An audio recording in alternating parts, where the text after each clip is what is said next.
కలియుగ దైవం అయిన శ్రీ వెంకటేశ్వర స్వామి కొలువుదీరిన తిరుమలలో భక్తుల రాక నిలకడగానే కొనసాగుతుంది.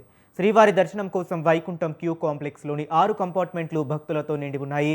స్వామివారి సర్వదర్శనం లభించడానికి సుమారు 6 గంటల సమయం పడుతున్నట్లు టీటీడీ అధికారులు తెలిపారు. క్యూ లైన్లో వేచి ఉన్న భక్తులకు టీటీడీ సిబ్బంది నిరంతరాయంగా అన్నప్రసాదం, పాలు, తాగునీరు పంపిణీ చేస్తున్నారు.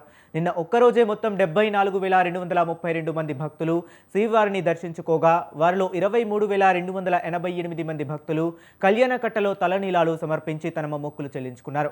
భక్తులు సమర్పించిన కానుకల ద్వారా నిన్న శ్రీవారి హుండీకి 4.38 కోట్ల ఆదాయం లభించినట్లు అధికారులు వెల్లడించారు. ఎండల తీవ్రత పెరుగుతున్న నేపథ్యంలో భక్తులు తగిన జాగ్రత్తలు తీసుకోవాలని ఆలయ అధికారులు సూచిస్తున్నారు.